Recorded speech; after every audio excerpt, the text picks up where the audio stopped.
Olá, meus amigos, tudo bem? Um bom domingo a todos, uma boa manhã, não é? Uma boa tarde, uma boa noite para aqueles que forem nos assistir, forem nos ouvir em outros horários. Nós aqui com o Domingo com André Luiz, domingo, 8 horas da manhã, para mais um dia de estudo das obras de André Luiz, nós que estamos estudando os missionários da luz. Então sejam todos muito bem-vindos, a família do Chiquinho, não é? Os trabalhadores, frequentadores, os queridos amigos de outras casas espíritas de nossa cidade, de fora dela, que nos acompanham, que nos assistem, que estudam conosco. O mais importante é isso, né? Estudar conosco, trocar experiências, evoluir aprendendo a doutrina espírita. Tudo bem, então, não é, meus amigos? Um excelente domingo para todos. Vamos lá, então, ao estudo? Hoje estamos, né, como eu já disse, na obra de André Luiz, Os Missionários da Luz. E depois da famosa, né, e muito estudada reencarnação de Segismundo, que foi uma reencarnação bastante bem sucedida, não é? Nós vimos um problema, uma reencarnação mal sucedida, e agora André Luiz continua seus estudos, né, tutoriado por Alexandre, esse espírito superior que coordena inúmeras atividades, né, ligadas ao nosso lar, à cidade espiritual à qual eles estão vinculados, né? E esse Alexandre, então, convida o André Luiz para assistir, então, agora, para acompanhar um trabalho de doutrinação.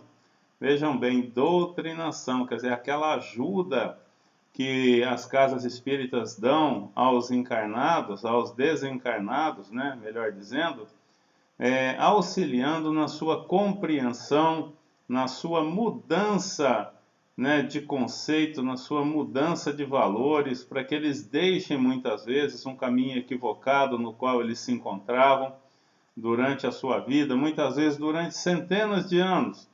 E chega um momento onde a espiritualidade identifica que eles têm como ser ajudados, e eles então trazem esses nossos irmãozinhos, esses espíritos desencarnados que estão desorientados, estão seguindo caminhos ruins, vamos dizer assim, para eles próprios, né? Muitas vezes para outros.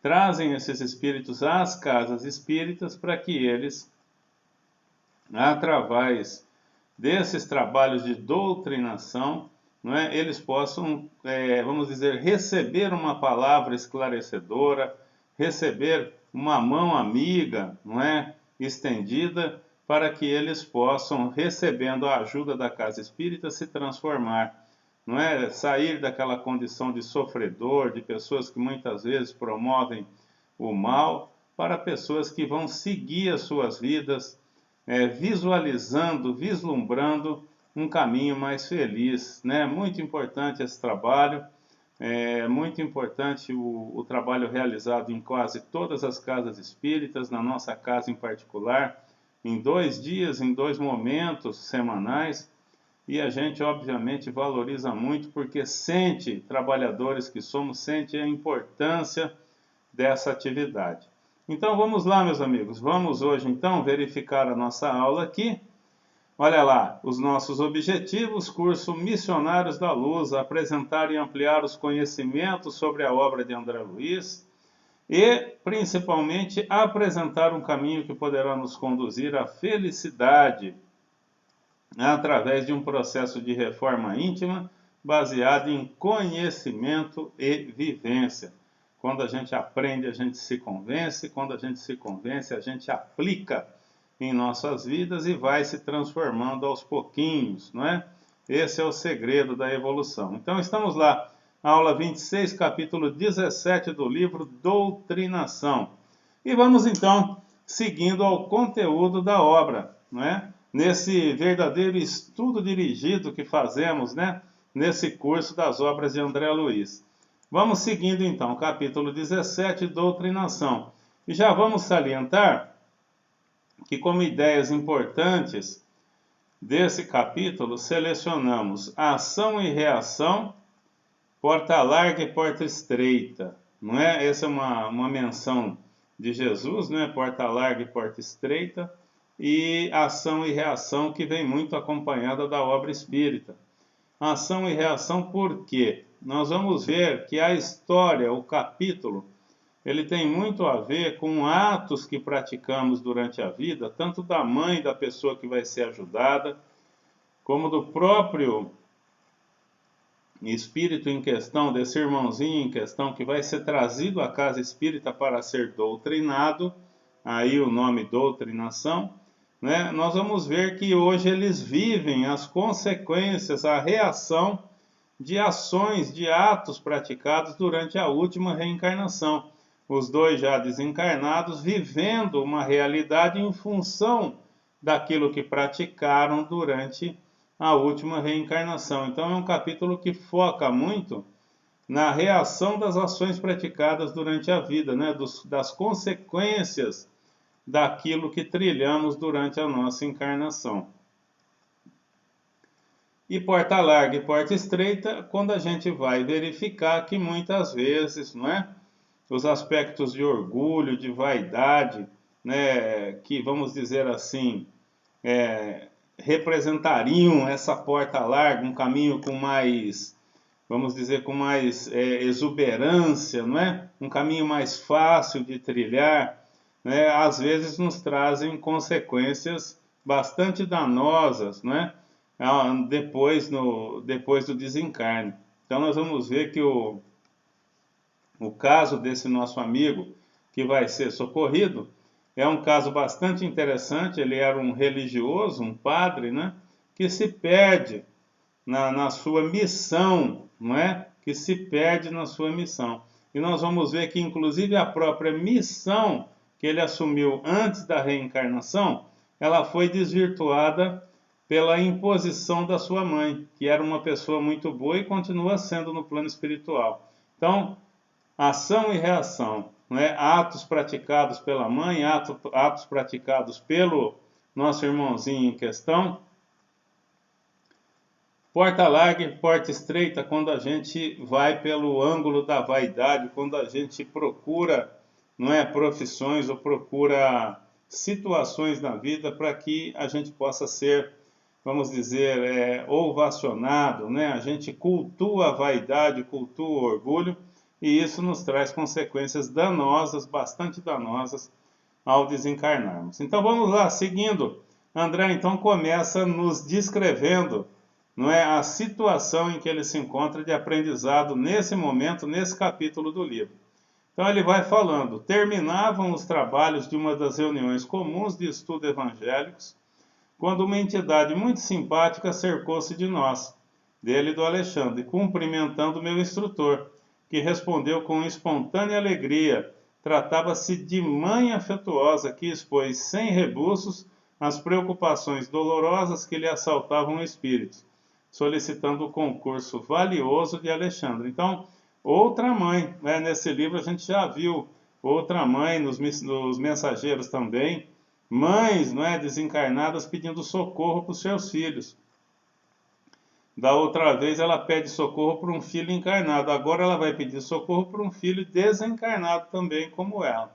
Então a mãe vai falando: ó, meu amigo, até hoje permaneço em luta com o meu infortunado Marinho, o filho, né?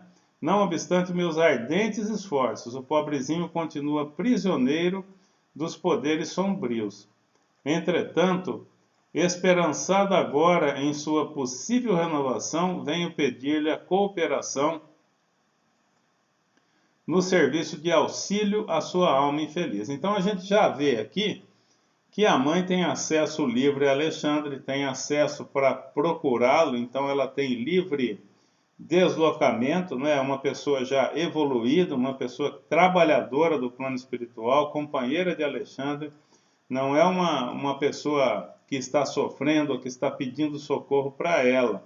Ela já labuta no socorro do filho, ela tem meios para isso, não é? Mas ela não vê a possibilidade, ela pede a ajuda do Alexandre, Alexandre sendo um instrutor, um espírito superior já traquejado, que coordena uma série de atividades, como a gente pôde ver até aqui.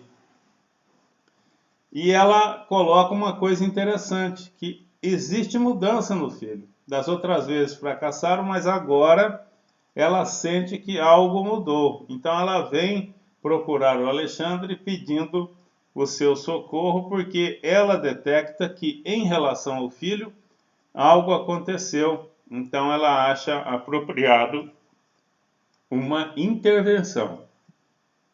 Olha lá o Alexandre, uma nova doutrinação, ele já adivinha, né? Vamos tentar de novo, né? Aí ela fala, sim, já recorri a diversos amigos que colaboram na oficina de trabalhos espirituais, onde conheço a sua atuação de orientador. E todos se prontificaram a prestar-me concurso sincero. Então, ela, como trabalhadora, pede ajuda a vários outros, né, que se comprometeram a ajudá-la na empreitada de retirar seu filho de onde ele está e colocá-lo numa mesa de doutrinação, numa casa espírita, né? E o Alexandre, então, ele vai aceitar com muito prazer, como sempre faz, né? Nota em Marinho sinais evidentes de transformação interior, não é? Então ele vai questionar isso aí. Aí a mãe, sim, há mais de 10 anos, olha, há mais de 10 anos, não é pouco tempo, não é? É muito tempo. Procuro dissuadi-lo do mau caminho, influenciando-o de maneira direta. Por mais de uma vez já conduzi a situações de esclarecimento e iluminação, sem resultado como é do seu conhecimento. Então ela vem tentando, labutando com esse filho há 10 anos, já levou algumas vezes para essa mesma atividade de desobsessão ou de doutrinação, né, um nome mais apropriado. Desobsessão é quando existe um assédio, né, do espírito sobre algum outro irmãozinho. Aqui no caso não é esse, não é? Ele simplesmente está num processo, ele está acompanhado de entidades, ele está se mantendo em faixas vibratórias muito ruins. Então, ela já tentou e tenta por 10 anos auxiliar esse filho sem sucesso, como é do conhecimento. Então o Alexandre realmente deve ser amigo dessa senhora, né, uma vez que está inteirado de todo o processo do filho. A mãe continua, agora porém observo-lhe as disposições algo modificadas. Não sente o mesmo entusiasmo ao receber as sugestões malignas dos infelizes companheiros de revolta e desesperação. Sente inexprimível tédio na posição de desequilíbrio e muitas vezes diversas tenho tido a satisfação de conduzi-lo à prece solitária, embora sem conseguir furtá-lo ao fundo de rebeldia. Quem sabe terá chegado para ele o divino instante da luz íntima? Muito venho sofrendo por esse pobre filho desviado da estrada reta, e é possível que o Senhor me conceda presentemente a graça de reintegrá-lo na senda do bem. Alexandre, conto com o seu apoio decisivo. Preciso trabalhar por Marinho, de cuja desventura me julgo culpada. Olha a mãe acusando, né, se sentindo culpada pela situação atual do filho, né? Então ela está interessada, está ajudando, não só porque é filho, mas também porque ela se sente de alguma maneira culpada no erro cometido pelo filho na reencarnação anterior, né? Me julgo culpada até certo ponto e confesso-lhe, meu amigo, que me sinto cansada em profunda exaustão espiritual. Ou seja, ela já está cansada no sentido assim de estar tentando ajudar, não é? Muito tempo, 10 anos nessa luta, nessa batalha. Então ela vem com muita humildade e pede a ajuda de Alexandre. Vamos ver como é que o Alexandre reage. O Alexandre fala então, compreendo-a. A luta incessante para arrebatar um coração amado, prisioneiro das trevas, dá para esgotar a qualquer um de nós. Tenha calma, porém. Se Marinho permanece agora entediado diante dos companheiros de criminoso desvio, então será fácil ajudar-lhe o espírito, recolocando-a a caminho da verdadeira elevação. De outro modo, não me abalançaria ao concurso ativo. Confie em nossa tarefa. Tudo está pronto no campo preparatório? Aí ele já pergunta. Então, tem algumas observações aqui que são muito importantes, né? Primeiro que ele reconhece, não é, a postura da mãe querendo ajudar, tal, e de novo aqui a mãe já tinha reportado essa questão do Marinho, do rapaz aqui que está sendo ajudado. Ele já não tem mais aquele prazer na companhia daqueles que ele se encontra, daquelas entidades, vamos dizer, pouco evoluídas, como ele, né, atualmente, com atividades, vamos dizer, pouco dignas na espiritualidade, vibrando numa energia ruim, não é? Vivendo em regiões sombrias da espiritualidade. Então, só que ele já não sente o prazer que ele sentia antes. A mãe detecta isso, não é? Que ele está entediado com aquela atividade, com aquelas companhias. E esse é um sinal para a espiritualidade de que aquele espírito está querendo, está chegando no ponto, também está esgotado na vivência em baixas vibrações, em pouca energia. Então é um ponto onde a espiritualidade detecta aquele momento do espírito, e nesse momento que eles julgam favorável, eles trazem o espírito para o trabalho, né, de educação, para o trabalho onde o doutrinador vai realizar a sua doutrinação, vai conversar com esse espírito. Porque se eles não detectassem isso, essas entidades que vivem no mal, elas são muito resolutas. Né? Elas são muito, vamos dizer assim, elas são muitas vezes inteligentes, preparadas, como a gente vai ver. Então, se eles não esboçam, não é, uma possibilidade, né, dessa conversa ser frutífera, não é, ter sucesso, a espiritualidade não traz para a casa espírita, uma vez que ela tomará lugar, não é, de uma outra entidade que possa estar já, vamos dizer, com alguma chance de receber a ajuda proposta. Então, eles só trazem quando detectam que aquela entidade tem alguma possibilidade de, vamos dizer, de mudança, né, de atitude, de vibração. Vamos lá, a mãe então vai confirmando. Sim, alguns amigos me auxiliarão a trazê-lo, porque o Alexandre perguntou, está tudo pronto, né? Está tudo engrenado? Aí a mãe fala assim, alguns amigos me auxiliarão a trazê-lo, enquanto outros se encarregarão de ajudar Otávia, encaminhando conveniente o assunto no agrupamento, numa casa espírita, né? Já prevendo a médium que vai receber o espírito, quer dizer, tem que ter o contato, né? Tem que buscar onde o espírito se encontra, tem que ter uma equipe e tem que coordenar com a casa espírita para colocar aquele espírito no trabalho daquele dia. Quer dizer, aquele espírito, quando for conduzido, deverá ser atendido. E quem sabe que espírito que vai ser atendido é a equipe espiritual de cada casa. Então, vejam que a espiritualidade coordena tudo isso, uma equipe para ir buscar, para trazer até a casa espírita, coordenar com a equipe da espiritualidade para que aquele espírito que foi trazido seja atendido, preparar a médium que vai recebê-lo, como a gente viu nos capítulos anteriores, né? Muitas vezes aproximar o espírito horas antes do trabalho da médium, para que as conexões possam acontecer. Isso quando o espírito está de bom grado, às vezes não, mas aproxima assim mesmo para viabilizar a comunicação. Então tem toda uma estrutura, todo um trabalho, né? Aí o Alexandre vai, olha lá, pois bem, na noite aprazada estarei presente. Então, coordena tudo, na noite que a gente combinar, eu estarei presente, cooperando a favor dele, quanto seja possível. E aí o André, curioso, como sempre, vai perguntar, né? Ele tinha uma dúvida que é muito interessante, é uma dúvida que se pergunta muito na casa espírita, né? Por que a doutrinação em ambiente dos encarnados? Semelhante medida é uma imposição no trabalho desse teor? Olha a pergunta do André, que interessante. Uma pergunta que certamente todos que trabalham nessas atividades já fizeram, né? Por que que o desencarnado tem que ser atendido por um encarnado? Quer dizer, com os espíritos da estirpe de Alexandre, né? De outros tantos que a gente já viu durante o livro, extremamente capacitados para esse auxílio. Por que que tem que trazer para a casa espírita para conversar com o doutrinador, que é uma entidade, um espírito encarnado, não é? Então vamos ver a explicação de Alexandre. Não é um recurso imprescindível. Temos variados agrupamentos de servidores no nosso plano, dedicados exclusivamente a esse gênero de auxílio.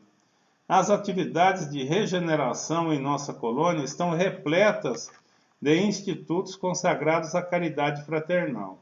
No setor de iluminação dos transviados, os postos de socorro e as organizações de emergência, vejam que esses postos de socorro e organizações de emergência são aqueles postos que ficam no metade do caminho, vamos dizer, entre a crosta e a cidade espiritual. São os postos avançados.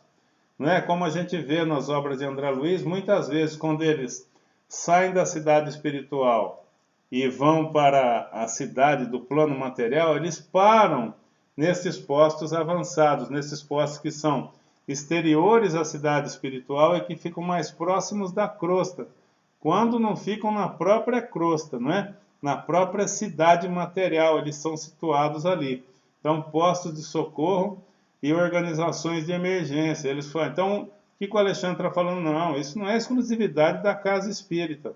Nós temos um trabalho extenso nos postos de socorro, nas casas de emergência, nas cidades espirituais, que tratam esses irmãos quando eles apresentam essa tendência. Então, eles são tirados ali de onde eles estão do umbral, ou na região que eles se encontram, são levados para esses postos de socorros e tem essa conversa com desencarnados também. Não é simplesmente ou não é tão somente nas casas espíritas que esse serviço é realizado. É óbvio que não poderia ser diferente, dada a quantidade, de espíritos desencarnados precisando desse tipo de auxílio e a pouca quantidade de casas espíritas e de doutrinadores, No Brasil a gente é rico em casas espíritas, Nós temos muitas, mas pensem nos bilhões de espíritos, A gente fala em bilhões, cerca aí de 21 bilhões de espíritos desencarnados, com uma boa parte deles vivendo em regiões, vamos dizer, menos felizes, Então, muita necessidade. Então, obviamente, as cidades espirituais, as casas de emergência, as organizações de emergência, os postos de socorro, o tempo todo estão atendendo esses irmãos e tentando o quê? Traçar para eles um futuro mais feliz, pelo convencimento, pela explicação, como é feito na casa espírita, Vamos seguindo aqui, olha, em determinados casos, porém, olha a explicação de quando eles levam para a casa espírita. Em determinados casos, porém, a cooperação do magnetismo humano, aquele que é doado pelo médium encarnado, pelo doutrinador, pela assistência da casa espírita, o magnetismo humano encarnado, É isso que ela está falando aqui, ó. Pode influir mais intensamente em benefício dos necessitados que se encontrem cativos nas zonas de sensação na crosta do mundo. Então, aqueles que estão muito ligados à matéria, aqueles que desconhecem, enfim, são inúmeros. Na nossa experiência na casa espírita, a gente vê que existe uma variedade sem fim de situações que se apresentam. Então, desde jovens, crianças, adultos, senhores de idade, pessoas que desencarnam em acidentes, pessoas que fazem o mal no plano espiritual, que são trazidas para essa tentativa de esclarecimento, pessoas que simplesmente desconhecem o plano espiritual, que não entendem, principalmente aquelas que professam religiões que vão contra. Então, uma surpresa muito grande ao descobrirem que as coisas não são como eles pensavam. Então, nesses casos, e em inúmeros, incontáveis outros, eles julgam, a espiritualidade superior julga que para aquela pessoa o magnetismo humano, o magnetismo do encarnado, a palavra, muitas vezes, a presença junto ao encarnado, iria ajudar aquela pessoa mais do que se ela fosse esclarecida num posto de socorro numa cidade espiritual. Vamos seguindo. Olha lá, o Alexandre continua explicando. Mesmo aí, contudo, a colaboração dos amigos terrenos, embora seja apreciável, não constitui fator absoluto e indispensável. Mas, quando é possível e útil, valemo-nos do concurso de médiuns e doutrinadores humanos. Olha que interessante agora, né? Não só para facilitar a solução, para o esclarecimento, né, de quem vai ser esclarecido, doutrinado, senão também para proporcionar ensinamentos vivos aos companheiros envolvidos na carne, despertando-lhes o coração para a espiritualidade. Né? Ajudando as entidades em desequilíbrio, ajudarão a si mesmos, doutrinando, acabarão igualmente doutrinados. A dedicada amiga que nos visitou é uma pobre mãe em luta depois da morte física. Então ele esclarece a situação da mãe, mas aqui as colocações são muito interessantes, né? Então quer dizer que todo o trabalho de doutrinação que a gente faz na casa espírita, sim, a gente ajuda, pratica caridade, muitas vezes convence aquele irmãozinho que está arraigado ali numa atividade nociva, mas é aquela história, quem fala, né, é a mesma história do palestrante, né? O palestrante, o ouvido que primeiro ouve as suas palavras é o do próprio palestrante, né? Que é o que está mais perto da sua boca.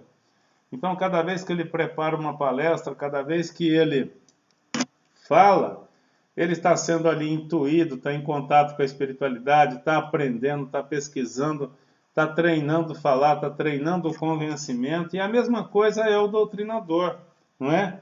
Porque à medida que ele é intuído pela espiritualidade ali no trabalho, ele está o que? Aprendendo, né? Pela experiência daqueles que ele atende, pelos dramas, né, reportados por aqueles que são trazidos para o trabalho de doutrinação, não é? Aqueles que ouvem ali da sustentação, os médiuns que recebem, tudo é um aprendizado fantástico, porque a variedade de experiências, né? Às vezes num livro de André Luiz a gente, né, a gente se depara com ele, né, como agora, nesse caso desse irmão, explicando um capítulo inteiro, né, sobre aquela problemática, como aconteceu. Às vezes numa sessão de doutrinação na casa espírita, nós atendemos 8, 9, 10 irmãozinhos, né? E cada um com sua realidade, cada um com a sua situação, cada um com seu momento, numa região da espiritualidade, uns mais revoltados, outros mais entristecidos, outros desesperançados, né? Então isso com o Alexandre, que o André Luiz, né, o Alexandre está proporcionando para o André Luiz, na casa espírita, quando a gente participa de um trabalho desse, a gente aprende muito, né, pela variedade, e a gente já vê aqui que a espiritualidade usa também, uma das razões de levar para a casa espírita é justamente o quê? O aprendizado, porque não existe nada mais convincente, né, para aqueles que trabalham na casa espírita, da vida no plano espiritual, das consequências, né, céu e inferno, né, a vida, as recompensas futuras, do que esses casos de socorro, porque eles são exemplos ali vivos, né, de pessoas conversando com a gente e apresentando os seus problemas, né, as consequências dos seus atos, né? Vamos lá, o André fala assim, então, e a quem se refere na intercessão, né? Então, eu já falei bastante do filho, mas o André está perguntando agora, né? Aí o Alexandre explica, há um filho que foi sacerdote na crosta. Então, ele sabia que era filho, mas ele foi sacerdote, quer dizer, foi um padre, né? Um sacerdote. Os desvios, continua Alexandre, das almas que receberam tarefas de natureza religiosa são sempre o quê? Mais graves, né? Pela natureza da missão recebida. Existem padres que, contrariamente a todas as esperanças do nosso plano, porque a gente não pode esquecer, né? Uma coisa que eu sempre falo lá na nossa casa, que em cima de toda igreja, em cima de todo templo religioso voltado para o bem, existe o quê? Um centro espírita, não é? Porque o plano espiritual estará sempre presente nesses lugares, né? O centro espírita no sentido de a edificação espiritual, né, vai sempre existir em cima da edificação física de templos religiosos, de onde se prega a religião, de onde se tenta ajudar as pessoas. Certamente vai haver minimamente um posto de socorro, um posto de emergência daqueles, para justamente ter esse trabalho de amparo, né, àqueles que trabalham no bem, independentemente, obviamente, da religião, não é? É claro que sobre o centro espírita, a tendência é você ter o quê? Vamos dizer assim, a construção espiritual ser maior, obviamente, dependendo de como os encarnados cuidam daquela casa espírita, no sentido da vibração, dos trabalhos, porque existe uma comunhão de pensamentos, obviamente, né? Porque o que se ensina no centro espírita é o que se pratica no plano espiritual, que está ali sobre a edificação física. Então existe ali um alinhamento fluídico muito grande, né? E isso, obviamente, deve fazer com que as edificações, com que as estruturas espirituais sobre as casas espíritas sejam de maior vulto, não é? Com mais gente trabalhando, com mais resultados, mas certamente vai haver em todo lugar onde se prega, não é, a caridade, onde se ensina a prática da caridade, do auxílio ao próximo, vai haver uma estrutura do plano espiritual apoiando aquelas pessoas que se dedicam a essas atividades, né? Então ele vai continuando aqui, ó. Os desvios das almas que receberam tarefas de natureza religiosa são sempre o que mais graves. Existem padres que, contrariamente a todas as esperanças do nosso plano, porque eles foram preparados no plano espiritual, se entregam completamente ao sentido literal dos ensinamentos da fé. É a religião cega, né, que segue a letra e não o ensinamento por trás da letra, não é? Recebem os títulos sacerdotais, como os médicos sem amor ao trabalho de curar, ou como os advogados sem qualquer espécie de devotamento ao direito. Estimam os interesses imediatos, requisitam as honrarias humanas, os títulos, não é? As roupas, enfim, os rituais, as honrarias humanas. E, terminada a existência transitória, se encontram em doloroso fracasso da consciência.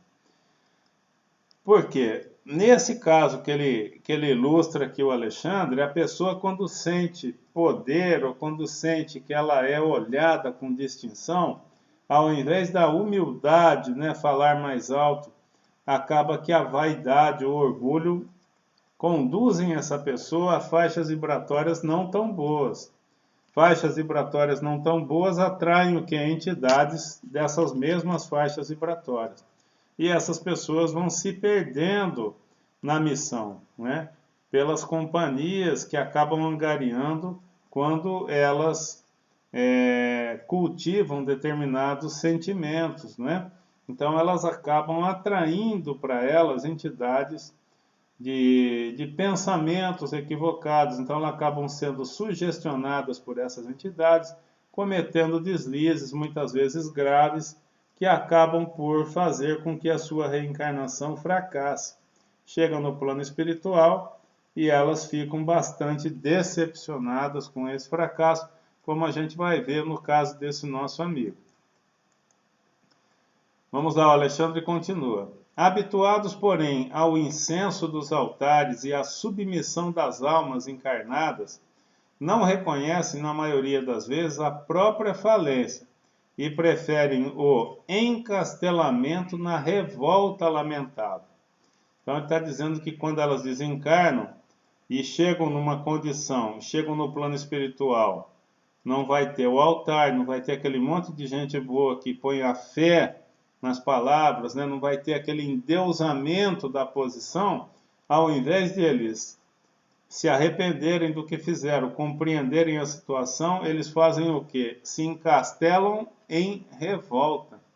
Quer dizer, eles acabam criando para eles um sentimento de revolta, ao invés de arrependimento da oportunidade perdida. Olha lá, de revolta lamentável, que os convertem em gênios das sombras. Então, é muito perigoso, né, essa questão, porque eles são pessoas que conhecem as leis de Deus, conhecem os mandamentos, né, que tiveram uma oportunidade real, são pessoas normalmente inteligentes, que estudam bastante. E quando desencarnam, quando veem que fracassaram, que, vamos dizer assim, que não seguiram o caminho que deveriam, que tinham combinado, né, no processo reencarnatório, eles acabam o quê? Se enraivecendo, né? E se tornam, olha lá, gênios das sombras, né? Comumente, as pessoas mais sensíveis e cultas criam o mundo que lhes é peculiar e esperam furtar-se à lei de testemunho próprio no campo das virtudes edificantes. Está falando aqui, pessoas muito inteligentes, muito bem-sucedidas, acabam criando o seu mundinho, né, de príncipes e princesas, esquecendo dos compromissos reencarnatórios que eles assumiram no processo da reencarnação dessa vida presente. Olha lá, acostumados à fácil aquisição de vantagens convencionais na crosta, pretendem resolver, depois da perda do corpo físico, os problemas espirituais pelo mesmo processo. Então, por exemplo, aqueles que têm muito dinheiro, muitas posses, né, acabam resolvendo seus problemas pagando, comprando, né, com esse dinheiro que eles têm em abundância. Então, eles cometem infrações e acabam se livrando da reação, né? Eles agem de maneira equivocada e resolvem seus problemas com dinheiro, né? Só que quando eles chegam no plano espiritual, ou com a sua influência, ou com o seu posto, né? Com a sua, vamos dizer, com a sua vantagem social. E só que na espiritualidade não, né? Isso não acontece. Na espiritualidade, o poder está na mão de quem? Daqueles mais evoluídos intelectualmente e moralmente. Então, essas pessoas se frustram muito, né, quando chegam ao plano espiritual. Então, olha lá, vamos seguindo. E encontrando tão somente a lei que manda conceder a cada um segundo suas obras, né? Não raro agravam a situação, internando-se no escuro país do desespero. Olha que expressão forte, né? Internando-se no escuro país do desespero. Quer dizer, a pessoa que não se arrepende, que não pede ajuda, que não pede socorro motivada pelo orgulho, se desespera e acaba se associando a essas entidades ruins em zonas vibracionais muito ruins.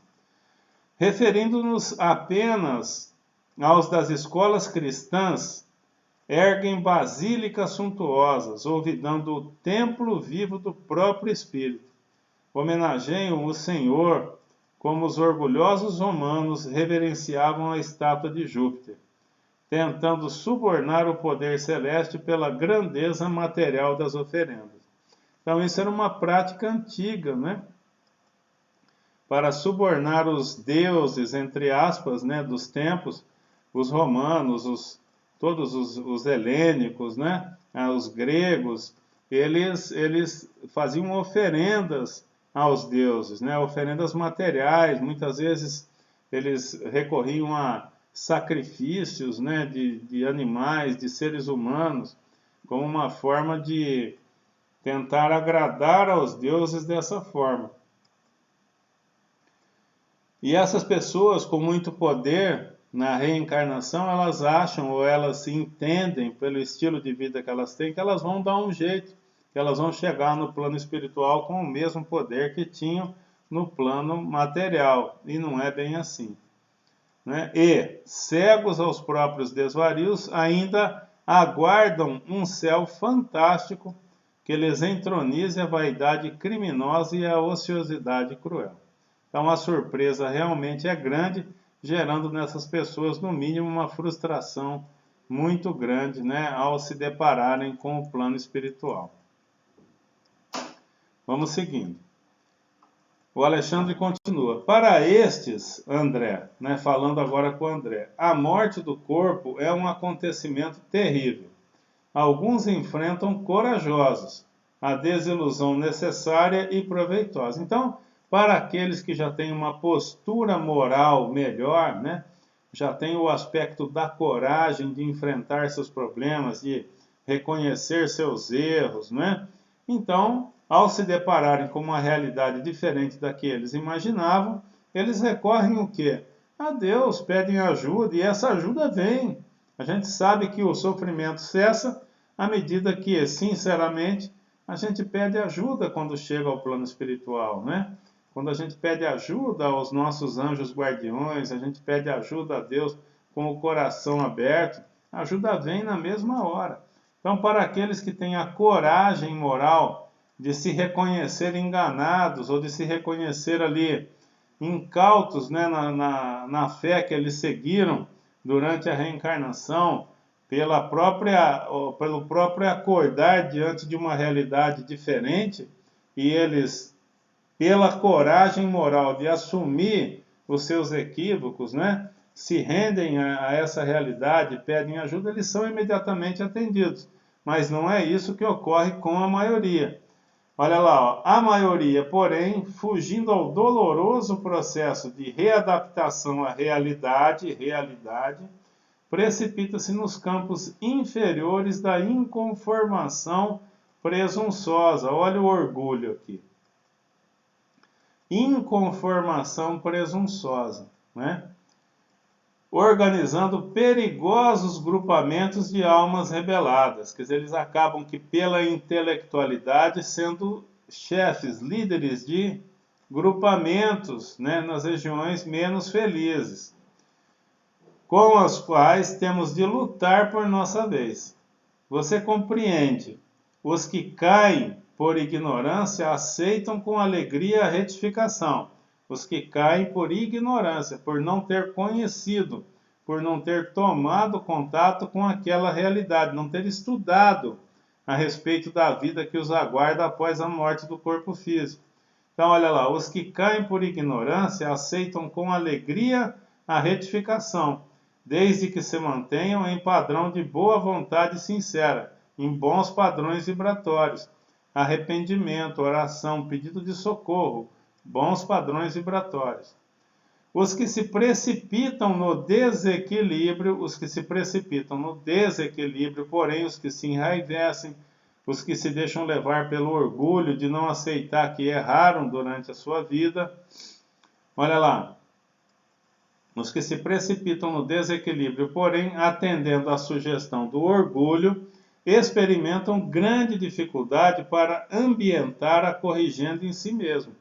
Quer dizer, se a pessoa não quer, não deseja, né, quando se vê naquela realidade, reconhecer com humildade o seu equívoco e pedir o auxílio, ela se mantém orgulhosa, ela vai ter dificuldade de se adaptar.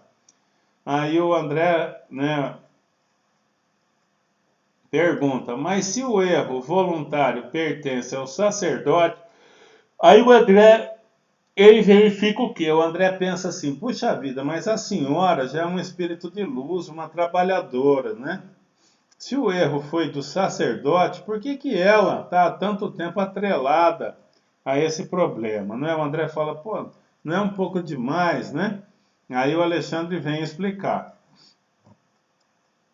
Há renunciações sublimes em nosso plano, dentro das quais companheiros existem que se sacrificam pelos outros, através de muitíssimos anos. Mas, no processo sobre nossa observação, a nossa amiga tem a sua parcela de culpa.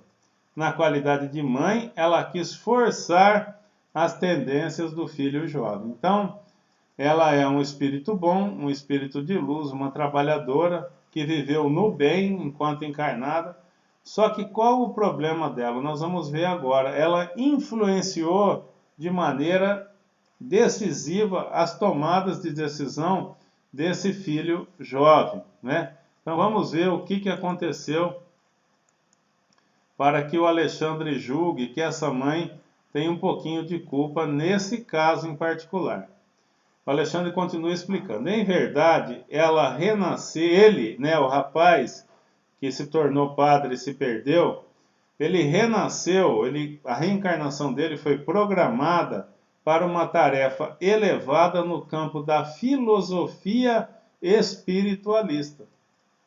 Ou seja, uma pessoa que nasceu para, de repente, trabalhar na causa espírita, não é? Para, olha lá, elevada no campo da filosofia espiritualista, para trabalhar ou com o espiritismo ou com outra filosofia espiritualista, quer dizer, uma pessoa que pregaria a reencarnação, que estudaria, que desenvolveria, que trabalharia com isso.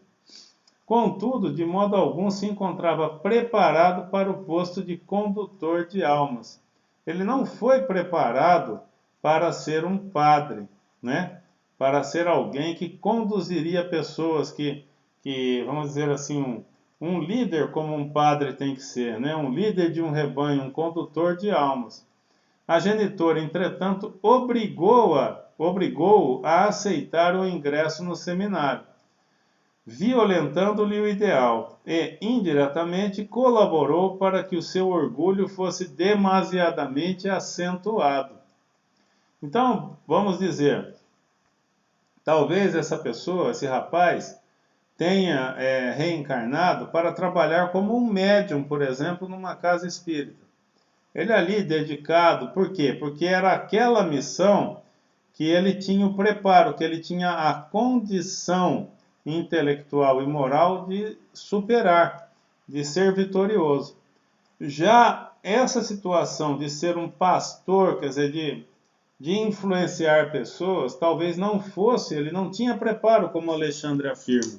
E a mãe obrigou esse nosso amigo a essa missão. Então aí, quer dizer, o orgulho superou, porque ele acabou que não tinha o preparo moral para receber muito elogio, para ter muita gente elogiando. Ele não tinha ainda esse alcance. Ele não tinha ainda essa condição de trabalhar com isso de maneira razoável, de maneira salutar. Então ele fracassa, né? Porque o posto que ele foi alçado, né? A condição era maior do que ele poderia assumir com chances de ser vitorioso. Claro que a nossa irmã estava possuída das mais santas intenções. Todavia, sente-se no dever de partilhar os sofrimentos do filho. Sofrimentos, aliás, que ele mesmo ainda não chegou a experimentar em toda a extensão. Então veja que ele teve uma reencarnação problemática, né?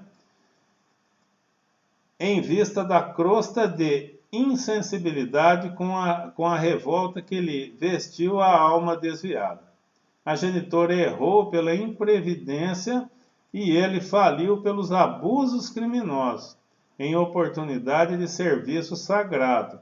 Por isso mesmo, a carinhosa mãe está efetuando a retificação amorosa de um erro, enquanto o filho infeliz expiará faltas graves. Então, ele fala, a mãe agiu com amor, agiu com carinho, querendo o melhor para o seu filho.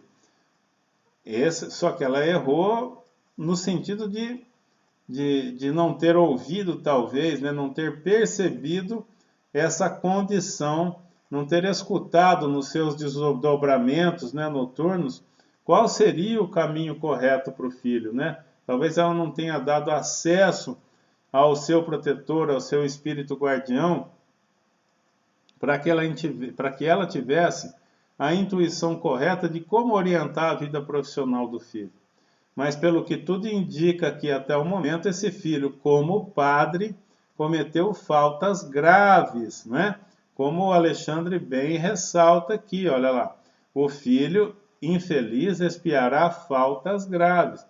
Ele ainda só está perdido, ele não está espiando nada. Ele está vinculado após o desencarne a entidades ruins, como a gente vai ver e como ele já mencionou, e ele não está espiando nada por enquanto, ele está exercendo o seu livre-arbítrio para escolher onde ele vai viver na espiritualidade.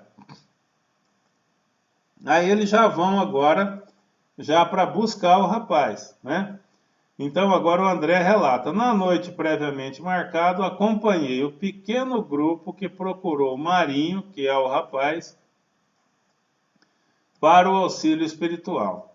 Constituía-se a nossa reduzida expedição de apenas 4 entidades: Alexandre, a genitora desencarnada, um companheiro de trabalho e eu. Quer dizer, só foram em 4, junto o Alexandre, a mãe, o André e um outro companheiro de trabalho.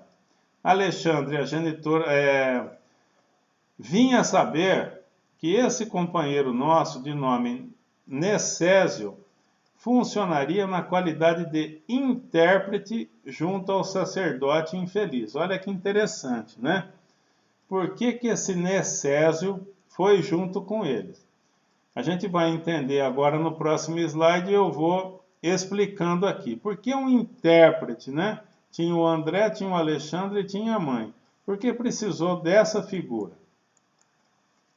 Vamos ver aqui. O André continua. Necésio fora igualmente padre militante, né? E mantinha-se em padrão vibratório acessível à percepção dos amigos de ordem inferior. André não explica até agora qual que era desse Necésio, mas ele foi um padre, igual o nosso amigo, né, que vai ser chamado, Marcelo, né, se eu não me engano, o Marinho, Marinho, e como padre ele vai servir de ligação, porque ele mantém uma faixa vibracional, ou ele se encontra nesse momento, olha lá como ele explica, olha, Necésio for igualmente padre, ou seja, ele vai ter um acesso mais fácil ao nosso amigo Marinho, um padre militante, e mantinha-se em padrão vibratório, acessível à percepção dos amigos de ordem inferior. Porque o padrão vibratório do Alexandre, da mãe e do André já não seria perceptível, ou seja, o adensamento do perispírito dos três, do Alexandre, do André e da mãe, o adensamento do perispírito não seria visível aos olhos do Marinho. Eles simplesmente não seriam notados, porque já tinham uma faixa vibracional, já tinham um perispírito muito menos denso do que o Marinho. Então eles não seriam sequer observados, teriam que tomar outras providências para poderem ser vistos, né, serem sentidos.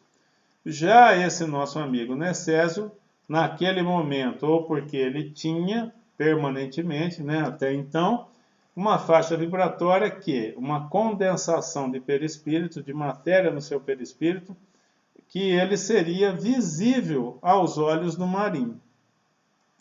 Isso é importante, você vê o adensamento, a agregação de matéria que o perispírito, a plasticidade, né? Não só a plasticidade com relação à forma, mas a condição do perispírito de agregar ou desagregar matéria, né?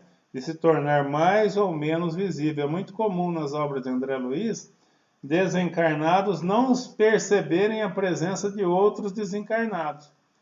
Por quê? Porque a densidade perispiritual de alguns desencarnados é tão menor do que outros que os órgãos da visão, mesmo os dois sendo desencarnados, né? Quando um tem muita densidade, o outro tem muito pouca densidade de matéria, o que tem muita não consegue visualizar o perispírito do que tem pouca densidade de matéria. Vamos seguindo aqui então.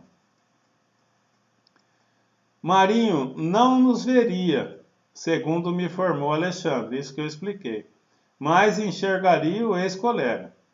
Entraria em contato com ele e receberia nossas sugestões por intermédio do novo colaborador. Então, ele seria ali aquele que falaria com o Marinho, porque ele poderia ser observado por ele. Admirando a sabedoria que preside a semelhantes trabalhos de cooperação fraternal, segui atenciosamente o grupo, que se dirigiu a uma igreja de construção antiga. Olha, uma igreja de construção antiga. Então, o Marinho está dentro de uma igreja, né? Ele tinha sido um padre deve estar junto com os amigos dele dentro de uma igreja de construção antiga, quer dizer, o ponto de encontro deles, dessas entidades aí com as quais o Marinho vivia, dentro de uma igreja de construção antiga. Olha lá que observação interessante do André, né? Se estivesse ainda na carne, quer dizer, eu tivesse reencarnado, talvez o quadro sobre meu olhar me despertasse terríveis sensações de pavor.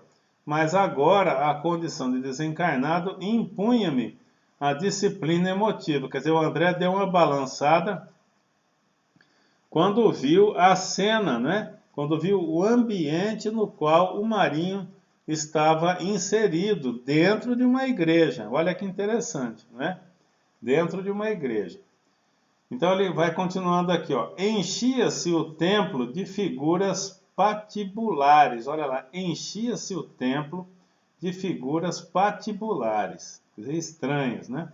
Inúmeras entidades dos planos inferiores congregavam-se ali, cultivando além da morte as mesmas ideias de menor esforço no campo da edificação religiosa. Alguns sacerdotes envolvidos em vestes negras permaneciam igualmente ao pé dos altares, enquanto um deles, que parecia exercer as funções de chefia, comentava de um púlpito o poder da igreja exclusivista a que pertenciam, expondo com extrema sutileza novas teorias sobre o céu e a bem-aventurança. Então a gente observa, não é, minha gente, que nem todo templo religioso, né, nem todo templo religioso, como a gente pode constatar aqui, é uma casa de Deus, né? Se a gente for definir pelas criaturas que ali habitam, quer dizer, uma casa de Deus, uma casa, um local habitado por criaturas superiores, né, que procuram o bem. Nesse caso dessa igreja de construção antiga, quem que habitava essa igreja? Qual a espiritualidade que vivia ali dentro, né? Espíritos inferiores, como foram descritos pelo André Luiz. Por que isso, né, dentro de uma igreja? Porque não é o tijolo, né, não é o santo na parede que vai fazer com que um lugar tenha uma boa faixa vibratória, obviamente. São as pessoas que ali vivem, não é? São as pessoas que comparecem, as pessoas que convivem, que criam a egrégora, né? Esse é o nome técnico. O que é egrégora? É a faixa vibratória média de um local, né? De uma casa. A egrégora é muito usado para casas, para residências, né? Para os nossos lares. Então se fala, olha, a egrégora daquele lar é muito boa, quer dizer, a média vibracional dos que ali vivem é uma média muito boa, cria inclusive uma proteção magnética, como um campo magnético em volta da casa que protege, que filtra aqueles que podem ou não entrar nessa casa. Nesse templo religioso, no caso aqui, a gente observa o quê? Que a egrégora não é boa. A média vibracional não é boa daqueles que frequentam, dos encarnados mesmo, por quê? Porque o acesso é liberado a essas entidades que são entidades pouco evoluídas, né? Que vibram no mal. E eles permanecem como se fossem ainda padres, com vestes, no caso aqui descritas por André, com vestes negras, né? Não aquela roupa agradável que os padres usam, mas pelo jeito aqui uma roupa mais sombria, né? Mas com posturas de padres ainda, né? Falando de religião, falando, não é, da igreja, como se eles fossem dignos representantes dela, né? Vamos seguindo mais um pouco aqui. Olha lá, o Alexandre. Então o Alexandre explica, não estranhe. Os desesperados e preguiçosos também se reúnem depois da transição da morte física. Então Alexandre falando, olha, tanto se reúne em cidades espirituais como essa condição que você aprecia aí. Olha, da morte física segundo as tendências que lhes são peculiares. Tudo é atração, não é, minha gente? Como acontece às congregações de criaturas rebeldes na crosta planetária. os mais inteligentes e sagazes assumem a direção. Muitos males são praticados por esses infelizes inconscientemente. Então, essas hordas, né, de pessoas, esses grupos que praticam o mal, né, encarnados, são pessoas afins, como no caso aqui que André está descrevendo, né? Pessoas que possuem afinidade vibracional. Se reúnem tanto aqui no plano material quanto no plano espiritual. Aí o André comenta, né? Uma pergunta aqui, ele está curioso, né? Como podem entronizar a ignorância a esse ponto? Quer dizer, como é que padres, né, que tiveram contato com a Bíblia, né, com os livros sagrados, com o conhecimento, podem se tornar pessoas tão, né, assim, voltadas para o mal? Quem poderia crer no quadro que observamos, né, dentro de uma igreja, entidades, né, de baixa vibração? Aí, se forem criaturas informadas quanto à verdade, por que motivo ainda se entregam à prática do mal? Todos ali ex-padres, né? Aí o Alexandre fala, trata-se de ação maléfica inconsciente, esclareceu o bondoso, né, Alexandre, né, o André falando, né, palavras do Alexandre, trata-se de ação maléfica. Na própria humanidade encarnada, você encontrará idênticos fenômenos. Ele fala assim, né, na história da humanidade a gente viu muito disso, né, pessoas falando em nome de Deus. Aqui ele vai mencionar, olha lá, decorridos mais de 1000 anos sobre os ensinamentos do Cristo, com a visão ampla dos sacrifícios do Mestre e de seus continuadores, cientes da lição da manjedoura e da cruz, investidos na posse dos tesouros evangélicos, abalançaram-se os homens às chamadas guerras santas, exterminando-se uns aos outros em nome de Jesus. Instituíam tribunais de inquisição, ali no caso das cruzadas, né? Instituíam tribunais de inquisição cheios de suplícios, onde pessoas de todas as condições sociais foram atormentadas aos milhares em nome da caridade de nosso Senhor. Então ele fala, olha, não é só aqui, né?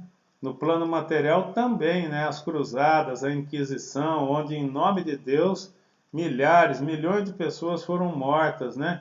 Muitas vezes com requintes de crueldade, né? Se essas pessoas não concordavam com aqueles postulados desses senhores, desses párocos, né, da época. O nosso prezado Paulo César Fructuoso, ele conta uma história, né, que o centro aqui, o Dr. Frutuoso pertence no Rio de Janeiro, é o Lar de Frei Luís, um centro gigante lá no Rio de Janeiro, mas muito grande mesmo, atende milhares de pessoas aos finais de semana.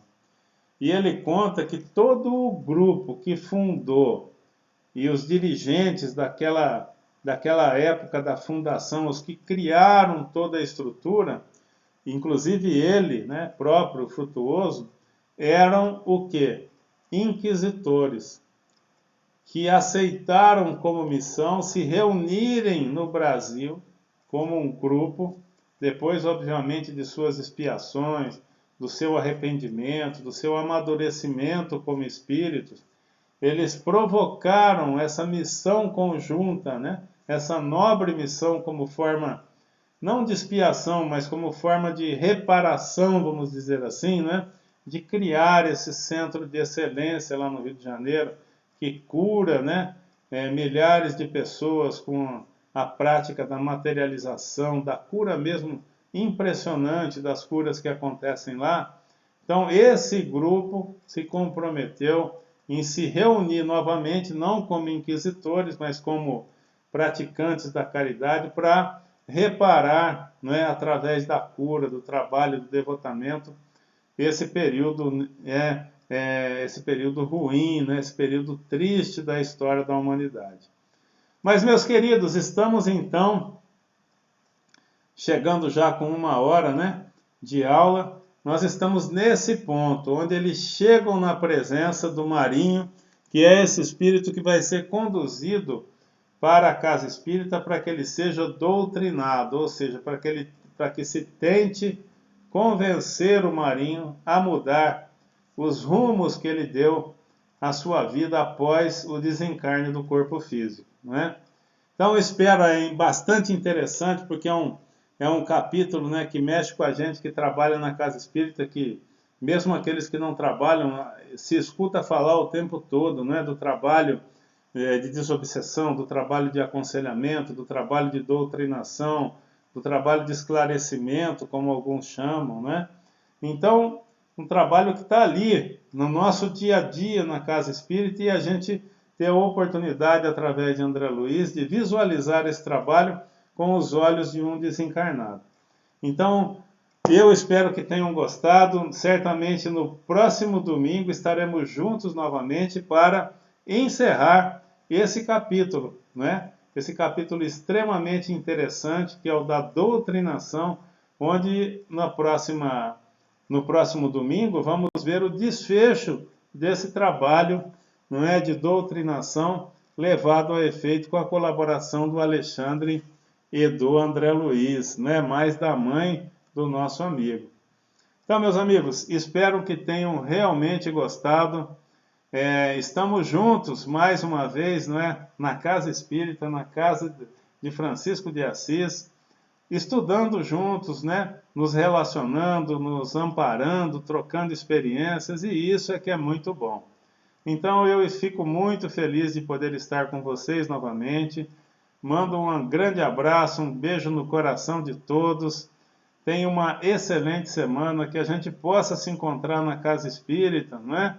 Nas palestras, nas atividades, nos estudos, para que a gente possa conviver um pouquinho mais, trocar mais experiências, não é? Evoluir juntos nessa caminhada.